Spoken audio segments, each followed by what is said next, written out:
Good morning all. ഞാൻ രാമകൃഷ്ണൻ TB MD and CEO of Sharewell securities limited ആണ്. ഒപ്പം സെബി രജിസ്റ്റേർഡ് റിസർച്ച് അനലിസ്റ്റ് കൂടിയാണ്. ഈ ഓഡിയോ കേട്ടതിന് ശേഷം ഡിസ്ക്ലെയിമർ കൂടി വായിച്ചു നോക്കണമെന്ന് താല്പര്യപ്പെടുന്നു. ഇന്നും നമ്മൾ ഇന്നലത്തെ പ്രോഫിറ്റ് ബുക്കിങ്ങിൻ്റെ ഒരു കണ്ടിന്യൂവേഷൻ ആണ് കാണാൻ പോകുന്നത്. മാർക്കറ്റ് നിഫ്റ്റി വീക്ക് ഓപ്പണിംഗ് ആണ് എക്സ്പെക്റ്റ് ചെയ്യുന്നത്. ഏഷ്യൻ മാർക്കറ്റുകളെല്ലാം തന്നെ ഇന്ന് ഓൾമോസ്റ്റ് എല്ലാ മാർക്കറ്റുകളും ക്ലോസ്ഡ് ആണ്. China, Vietnam, Philippines, South Korea മാർക്കറ്റുകളൊക്കെ ലൂണാർ ഹോളിഡേ പ്രമാണിച്ച് ഇന്ന് അവധിയാണ്. ജാപ്പനീസ് മാർക്കറ്റാണ് മേജറായിട്ട് ഉള്ള ഒരു മാർക്കറ്റ് ഏഷ്യയിൽ ഇന്ന് ട്രേഡ് ചെയ്യുന്നത്. ജാപ്പനീസ് മാർക്കറ്റ് 34 ഇയറിലത്തെ പുതിയ ഹൈ ഹിറ്റ് ചെയ്തിട്ടാണ് ഇന്ന് ട്രേഡ് ചെയ്യുന്നത്. അതോടൊപ്പം തന്നെ അമേരിക്കൻ മാർക്കറ്റുകൾ ഇന്നലെ നോക്കുകയാണെങ്കിൽ അമേരിക്കൻ മാർക്കറ്റുകൾ ഇന്നലെ ബെറ്റർ ആയിട്ടാണ് ക്ലോസ് ചെയ്തിട്ടുള്ളത്. ഡൗ ജോൺസ് ബെറ്റർ ആയിട്ടാണ് ക്ലോസ് ചെയ്തത്. S&P 500 ഇന്നലെ പുതിയ ഓൾ ടൈം ഹൈ ഹിറ്റ് ചെയ്തിരുന്നു. ഓൾ ടൈം ഹൈ ക്ലോസിങ്ങിലാണ് ഇന്നലെ S&P 500 ക്ലോസ് ചെയ്തിട്ടുള്ളത്. അതുപോലെ തന്നെ റസൽ 2000 സ്മോൾ ക്യാപ്പ് ഇൻഡെക്സ് ഇന്നലെ ബെറ്റർ ആയിരുന്നു. നാസ്ഡാക്ക് ഇൻഡെക്സും ബെറ്റർ ആയിട്ടാണ് ഇന്നലെ ക്ലോസ് ചെയ്തിട്ടുള്ളത്. മൈക്രോസോഫ്റ്റ് പുതിയ ഓൾ ടൈം ഹൈ ഹിറ്റ് ചെയ്തു. NVIDIA പുതിയ ഓൾ ടൈം ഹൈ ഹിറ്റ് ചെയ്തു. അതുപോലെ തന്നെ ARM ചിപ്പ് ഡിസൈനറാണ്. ചിപ്പ് ഡിസൈനർ അറൗണ്ട് 45% ബെറ്റർ ആയിട്ടാണ് ആഫ്റ്റർ അവേഴ്സിൽ ട്രേഡ് ചെയ്യുന്നത്. വളരെ പ്രോമിസിങ് ആയിട്ടുള്ള ഗൈഡൻസ് ആണ് ഈ കമ്പനിയിൽ നിന്നുണ്ടായിട്ടുള്ളത്. അപ്പോൾ ഓവറോൾ ടെക്നോളജി സ്റ്റോക്കുകൾ തന്നെയാണ് അമേരിക്കയിൽ വീണ്ടും നല്ല മുന്നേറ്റത്തിന് വഴിയൊരുക്കിയിട്ടുള്ളത്. അതോടൊപ്പം തന്നെ അമേരിക്കയിലത്തെ വൊളാറ്റിലിറ്റി ഇൻഡെക്സ് S&P 500 വിക്സ് നോക്കുകയാണെങ്കിൽ 12.79 ഇന്നലെ ക്ലോസ് ചെയ്തിട്ടുള്ളത്. മിനിഞ്ഞാന്ന് അത് 12.83 ആയിരുന്നു. ഇതും സൂചിപ്പിക്കുന്ന ഒരു കൺസോളിഡേഷൻ മോഡിനെ തന്നെയാണ് അമേരിക്കൻ മാർക്കറ്റിൽ. യൂറോപ്പ് നോക്കുകയാണെങ്കിൽ മിക്സഡ് ക്ലോസിംഗ് ആയിരുന്നു. മെജോറിറ്റി ഇന്നലെ സ്ലൈറ്റ്ലി ബെറ്റർ ആയിട്ടാണ് ഇന്നലെ ക്ലോസ് ചെയ്തിട്ടത്. നമ്മൾ കമോഡിറ്റി നോക്കുകയാണെങ്കിൽ ഗോൾഡ് ഇന്നലെ സ്ലൈറ്റ്ലി വീക്കാണ്. $2047.5 പെർ ഔൺസ് ആണ് ഏപ്രിൽ ഫ്യൂച്ചേഴ്സ് ഇന്നലെ ക്ലോസ് ചെയ്തിട്ടുള്ളത്. ഇന്ന് മോർണിംഗിലും അതേ ലെവലിൽ തന്നെയാണ് ട്രേഡ് ചെയ്യുന്നത്. അതോടൊപ്പം തന്നെ ബ്രന്റ് ക്രൂഡ് ഓയിൽ ബെറ്റർ ആയിട്ടാണ് ഇന്നലെ ക്ലോസ് ചെയ്തത്. $81.6 പെർ ബാരലിനാണ് ക്ലോസ് ചെയ്തത് ഏപ്രിൽ ഫ്യൂച്ചേഴ്സ്.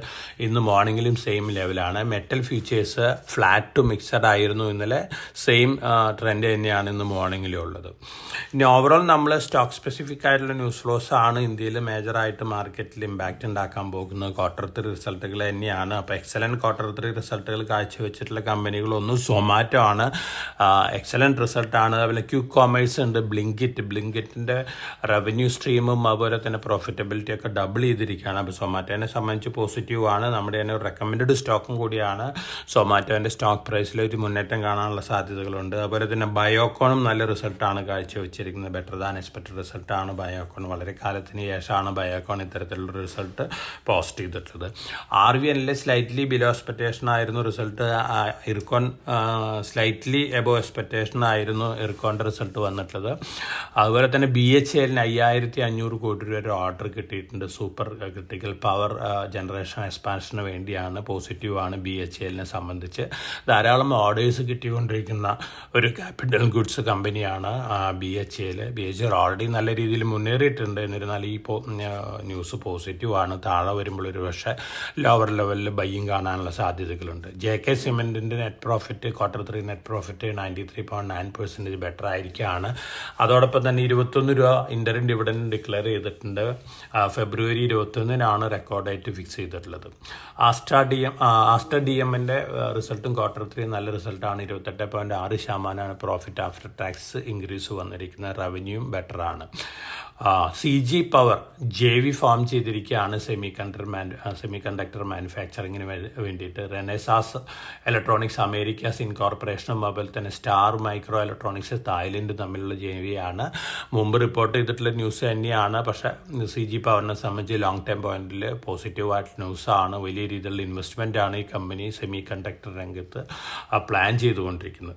അപ്പോൾ ഓവറോൾ മാർക്കറ്റിൽ നിന്ന് നോക്കുകയാണെങ്കിൽ ബെറ്റർ സെൻറ്റിമെൻ്റ് ആയിരിക്കില്ല. കാരണം ഗ്ലോബൽ സെൻറ്റിമെൻറ്റ് സ്ലൈറ്റ്ലി വീക്കാണ്. ജിയോ പൊളിറ്റിക്കൽ ഇഷ്യൂസും സ്ലൈറ്റ്ലി വറീസം ആണ്. അതുകൊണ്ട് തന്നെ മാർക്കറ്റിൽ ഒരു നെഗറ്റീവ് റിയാക്ഷൻ കാണാനാണ് ചാൻസസ് കൂടുതൽ. മറ്റു ന്യൂസ് ഫ്ലോസ് നോക്കുകയാണെങ്കിൽ അപ്പോളോ ഹോസ്പിറ്റലും എക്സലൻറ്റ് റിസൾട്ടാണ് Q3 വന്നിരിക്കുന്നത്. LIC result 49% net profit year increase വന്നിരിക്കുന്നത്. 4 രൂപ interim dividend per share LIC declare ചെയ്തിട്ടുണ്ട്. ONGCയുടെ ഓവർസീസ് ആമുണ്ട്. ONGC Videsh Nigam limited OVL വെനിസ്വേലയിൽ 2 പ്രൊജക്റ്റുകൾ ഉണ്ടായിരുന്നു. പക്ഷേ 2021 അമേരിക്ക സാങ്ഷൻ ചെയ്തപ്പോൾ ബ്ലോക്ക് ചെയ്തിരുന്നത്. അത് രണ്ടാമത് ഓപ്പൺ ചെയ്യാൻ പോവുകയാണ്. 600 million ഡിവിഡൻ്റ് ആയിട്ട് കിട്ടാനും ഉണ്ട്. അപ്പോൾ അതിന് പകരമായിട്ടുള്ള പല അറേഞ്ച്മെൻറ്റുകളും OVL നടത്തുന്നുണ്ട്. ONGCനെ സംബന്ധിച്ച് സ്ലൈറ്റ്ലി പോസിറ്റീവായിട്ടുള്ള ന്യൂസാണ്. അപ്പോൾ ഓവറോൾ ഇതൊക്കെയാണ് ന്യൂസ് ഫ്ലോസ് എന്നുള്ളത്. മാർക്കറ്റിൽ ഒരു നെഗറ്റീവ് റിയാക്ഷൻ കാണാനാണ് ചാൻസ് കൂടുതൽ. അതോടൊപ്പം തന്നെ വീക്കെൻഡും കൂടിയാണ്.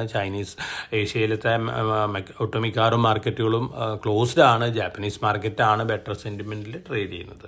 അപ്പോൾ വളരെ കോഷ്യസ് ആയിട്ട് മാർക്കറ്റിൽ മൂവ് ചെയ്യുക. നമ്മൾ റെക്കമെൻഡ് ചെയ്തിട്ടുള്ള സ്റ്റോക്കുകൾ മാത്രം മാർക്കറ്റ് നല്ല രീതിയിൽ താഴെ വരുമ്പോൾ വാങ്ങാനായിട്ട് ശ്രമിക്കുക. എവരി റൈസിൽ നമ്മൾ കഴിഞ്ഞ ദിവസങ്ങളിൽ പറഞ്ഞ പോലെ എവരി റൈസിൽ പ്രോഫിറ്റ് ബുക്കിംഗ് നടത്തുന്നത് നല്ലൊരു ഡിസിഷൻ ആയിരിക്കുന്നതാണ് എൻ്റെ ഒരു എക്സ്പെക്റ്റേഷൻ. അപ്പോൾ എല്ലാവർക്കും നല്ലൊരു ട്രേഡിൻ്റെ ആശംസിച്ചുകൊണ്ട് ഞാൻ ഇന്നത്തെ പ്രീ മാർക്കറ്റ് കമൻട്രിയുടെ അവസാനിപ്പിക്കുകയാണ്. Thank you.